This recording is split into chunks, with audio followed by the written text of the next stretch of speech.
Hello, wine-drinking friends. Strap yourselves in. Today's travels on the wine road are going to take us from Northern California all the way down to Arizona.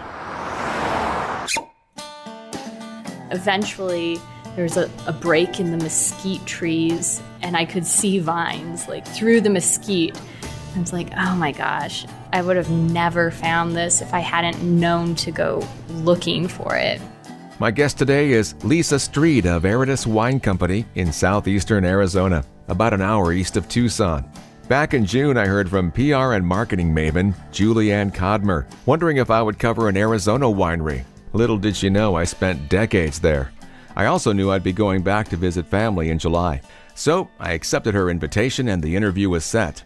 But then, oddly enough, Lisa received an invitation to pour Aridus wines at the Napa Valley Wine Academy just a couple of weeks later. That gave me the chance to meet Lisa ahead of time, prior to our scheduled interview date. Arizona has two official wine appellations in the southern part of the state, Willcox, which is where Aridus is located, and Sonoyta. There's a third wine-growing region mid-state in the Verde Valley, but that has yet to be designated as an official wine region, or AVA. Willcox is a little over an hour from Tucson, and aside from the winery location, they have a modern, stylish tasting room in Scottsdale, in the Phoenix area. As it turned out, Lisa lives in Tucson and just about a half mile from where we were staying. That was convenient. She's not an Arizona gal. She grew up in Wyoming and first found interest in making wine with her uncle in Western Washington. I asked her how old she was when that occurred. I guess I would have been about 25, 26 around that time. Maybe 27. So your decision to become a winemaker was a little bit later in life. It wasn't like when you were 21 or 22. Oh, yeah. No, I never even thought about it until then. I went back to school to get the winemaking degree. So prior to that, I'd gone to school in Ohio, another great winemaking state, as we all know. So it was never something that I actually thought about. Wine was just a beverage in a bottle in a store, and I didn't think about how it got there. But it was that experience in Washington that really kind of turned the page for you, and how close to the coast was it? Yeah, it was really working in Washington with my uncle that I kind of finally put all the pieces together. And as far as, it's probably an hour and a half from the coast in Washington. So it's still very much of the Pacific Northwest with that sort of weather. And it's about an hour and a half north of Portland, so it's a lot cooler there even than the Willamette Valley. So he always struggles getting his grapes ripe, but I think in maybe the next 20 years or so, he'll be pretty well situated for the Pinot that he's got planted there. Right. Yeah. So you made that decision. You went down to Oregon State, and by then you knew what you wanted to do. Yeah. I went there solely with the purpose of getting a degree in enology and viticulture.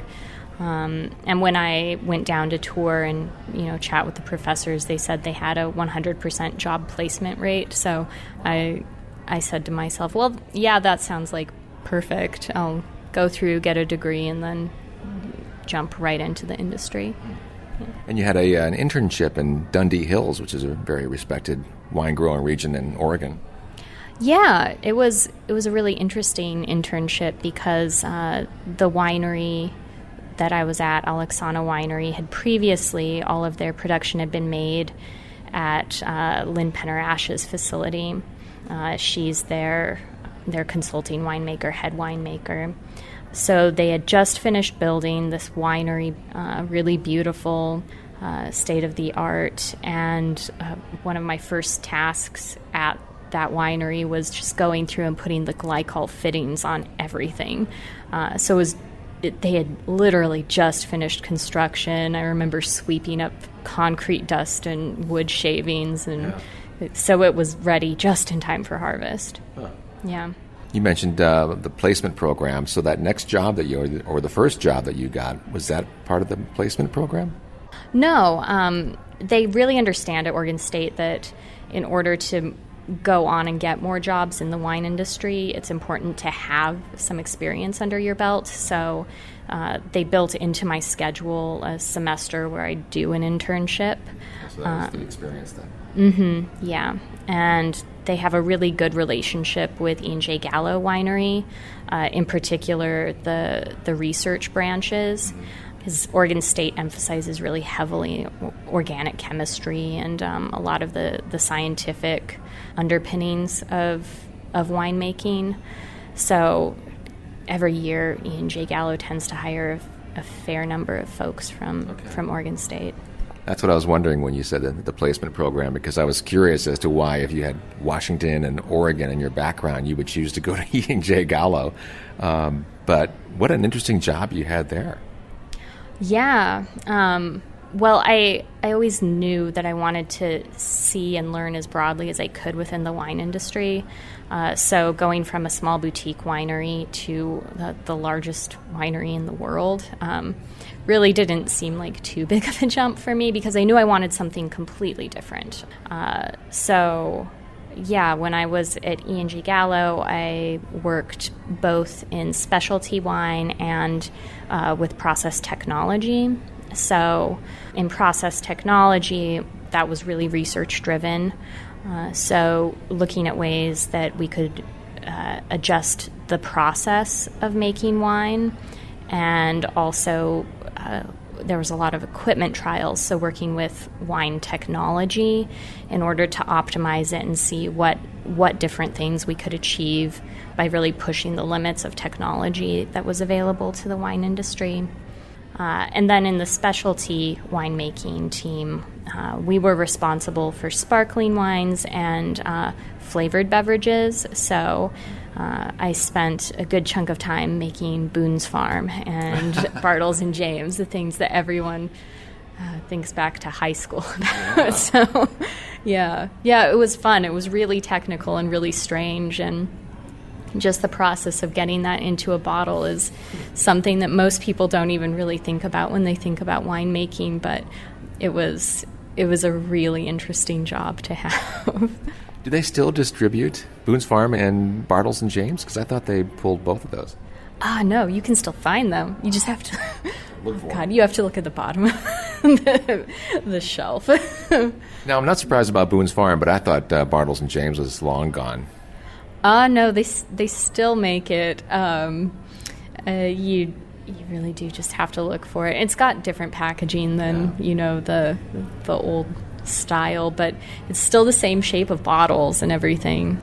What an interesting opportunity for winemaker Lisa Strid. Needless to say, working in specialty winemaking for Gallo gave her great experience and insight that she's been able to use since that time. Now, like me, you may be wondering, how did she find a winemaking job in Willcox, Arizona, out among the ranches and mesquite trees? Well, that was my next question. It's really interesting. I'd always loved Tucson and the desert, and knew that there was a winemaking community out here. I'd visited a number of the wineries, particularly in the Sonoyta area, and thought that at some point I might come out here and consult. I didn't necessarily think there would be an opportunity to be hired on as a full-time winemaker in this area. But I was just browsing winejobs.com one day and saw the post for a winemaker in southeast Arizona. I'd actually been up working on a project for work, and it was about 10 p.m. And I knew that if I went to sleep, I wouldn't apply for the job. So I just stuck it out for a little bit longer, wrote a cover letter, updated my resume, and applied for it that night. And it was actually the day that it was posted that I applied, and had my first phone interview the next day. And it went on from there, and now I'm out here making wine. An appropriately named winery, Aridus, because it is quite arid out there in the desert. Yeah, it really is. In our region, we get 13 inches of rain per year, and it all pretty much arrives in the summer. Yeah. So right about now. Right about now, exactly. Yeah. And there's no water source, so it's either rainwater or drip irrigation from a well. Yeah. There is, in our vineyard, there's a seasonal creek that runs through. So in the summer, it will rise quite a bit, and there will be a fair amount of water coming down from the Chiricahua Mountains, which is, our vineyard abuts those. But right now, we can't capture any of that water. So our water at the vineyard comes from a well. It's fun and interesting to talk with you about this because I lived here for a long time too in Arizona, and I'm very familiar with the Chiricahuas and Cochise County, and I've even camped on the Turkey Creek, which you're referencing before, in the Chiricahua foothills. So I didn't see vineyards at that time 10 or more years ago, but it's certainly a pretty area. Oh yeah, I don't exactly know when the first vineyard went in that area, but even driving out there now, I was literally 2 weeks ago driving around trying to find one vineyard that I knew was out there, but I just couldn't find it anywhere. And then eventually there was a break in the mesquite trees, and I could see vines like through the mesquite. I was like, oh my gosh, I would have never found this if I hadn't known to go looking for it. So there's really only one vineyard that you can see from 181, which is the highway that kind of runs past the Chiricahuas. But there are others out there. They're just, it's really hard to see them through the brush. Tell us about the grapes that you're growing out in that region and the ones you source, because you work with other growers. Sure. So at our estate vineyard, we have Sauvignon Blanc, Malvasia Bianca, and Viognier planted on our whites side. And we're currently putting in grapes on the red side. So last year we put in Cab Sauv. This year we just finished putting in Malbec and Syrah. We'll be putting in Cab Franc, Tempranillo, Petit Syrah, I believe a little bit of Merlot, and Graciano. I believe that's what we're putting. Yeah. We'll see. We're slated to put the rest in the ground next year, and hopefully it'll be our first year getting Cab off our vineyard next year. From the area, we source Tempranillo and Syrah. We also source Graciano, a little bit of Viognier, some Grenache. Mourvedre, yes, a fair amount of Mourvedre. There's a huge diversity of grapes available. All warm climate, though, that you're working with. But you said at the Napa Valley Wine Academy the other day during your seminar that you're still doing some trials to see what grows best out there.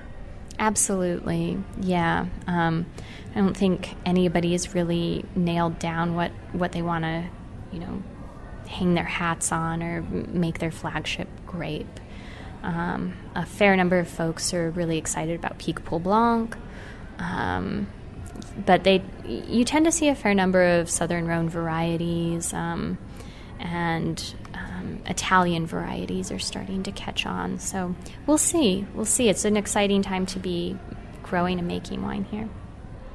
I was looking up Malvasia, and it's not something you hear about too often, and I found out that it's used in Madeira wine. Oh yeah, Madeira's an interesting place. I couldn't quite speak to what they're doing there now, but yeah, the Malvasia, the Malmsey, wasn't the sweetest one. But the one that you make, the one that you served at the seminar, the Malvasia Blanca, sweeter dessert wine, was very nice. Oh, thanks. Yeah, I really like working with Malvasia because I like making it in all the different styles that you can. So we make a pet nat, so a lightly sparkling version. We make a dry version. We made that sweet version, and we even made a skin fermented Malvasia last year, which we'll see how that does in the market. But yeah, I think it just produces an interesting wine every way that you make it. Talking earlier about the blend that you make, the Aridus field blend, I thought was fantastic. Tell us about that. So that was made from grapes from our first vintage off our estate vineyard. So it was just a blend of all of the whites. So a little bit of Viognier, a little bit of Sauv Blanc, a little bit of Malvasia.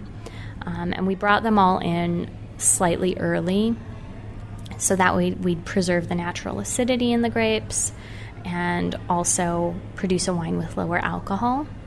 We pressed them all together, fermented it all as one juice, and then after fermentation, we broke down the tank into a couple of smaller tanks. One of them got a little bit of oak contact, and the others we did some pretty aggressive lees stirring to kind of build up the mouthfeel and give it, just a little bit more, just a little more palate weight, just something more interesting going on. And we're really excited. It hasn't been released yet, but we're really excited to bring this to our customers because I think it's something that people in Arizona will really respond to. Yeah. Was that tapping into your specialty winemaking skills at that point when you were doing some of these different versions of the different barrels? Yeah, I think so. Yeah, it was nice because it really gave me a chance to play around. We tend to release single variety wines at Aridus, so it was fun to do something that was a little bit different, that we knew was going to be a blend right from the outset, and one that just let me play around with a couple of different techniques and see where it went. And I think it turned out pretty well. Of the 7 varieties you brought and the blend, the Syrah just was a standout. The other ones were very good, but the Syrah was spectacular. I love the Syrah. That one is, oh my gosh, one of my favorites to make, and obviously one of my favorites to drink. We just get really nice tannins on that Syrah, in addition to just like lovely bright fruit notes. With certain Syrahs from hot climates, you can tend to have like really, really plush, really soft tannins, but this one that we make, we managed to retain quite a bit of structure. So it's one that I find very pleasing to drink now, but I'm really excited to see how it continues to age and bottle and evolve. Yeah. Yeah, such depth of character that wine had. I really enjoyed it. How did Scott and Joan Dahmer, I kind of saw the story, but explain how they chose to move out there to open up the Aridus Wine Company. Sure. So they, for many years, lived in the Healdsburg area and, really loved visiting wineries in and about the Napa Valley, and had always kind of dreamed of opening a winery of their own. And then Joan, she's a doctor, she took a partnership down in the Phoenix area. So they moved down here and really, really missed being around so many wonderful wineries. And as they were looking around and trying to find that, they realized there was a community of wine growers here in this area. So they started looking around to find a piece of land, to find a winery space. And when they visited the Turkey Creek Vineyard, they knew it was the place. It was beautiful, the creek running through. They pulled soil samples and found, yes, this is a good place for growing wine grapes. We were planning on going to your tasting room in Scottsdale last night, but it got too late, unfortunately. They stay open till 8, but it was like 7:40 when we were talking about it. Like, it's getting a little too late now. But I want our listeners to know, if you do go to the Phoenix area, which is a little bit more direct flight from the Bay Area, you can stop into the Aridus tasting room in Scottsdale and try some of your wines without having to go all the way to Willcox. Yeah, I mean, Willcox is quite a trek. So we have the tasting room up in Scottsdale. We do have one in Willcox, so if people do want to make it down there, there's a tasting room there. But our Scottsdale tasting room is right in Old Town, and there are art galleries all around. So if you get bored of tasting wine, you can go and look at some art. But yeah, we love having people come in and try our wines. So yeah. Lisa, it's been a real pleasure to talk with you again, and thank you for coming over here to meet with us today, and it's fun to see you here in Tucson, Arizona. Yeah, thanks for taking the time to chat today. Kind of crazy, huh? Yeah, it's wild. You know, the wine community is so small, though. Yeah. Yes, it certainly is. That was a nice, relaxed conversation I had with winemaker Lisa Strid of Aridus Wine Company. I truly did enjoy her wine, and I'd say so far, they're leading the way in the Arizona wine industry.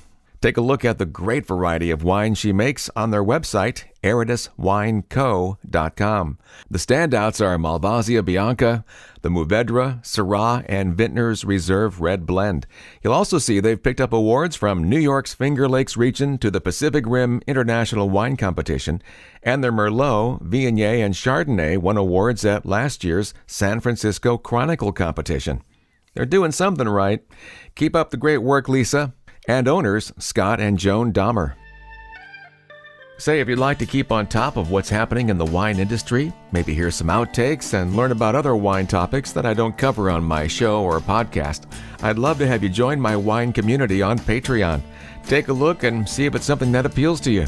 Patreon.com/onthewineroad. That's patreon.com/onthewineroad.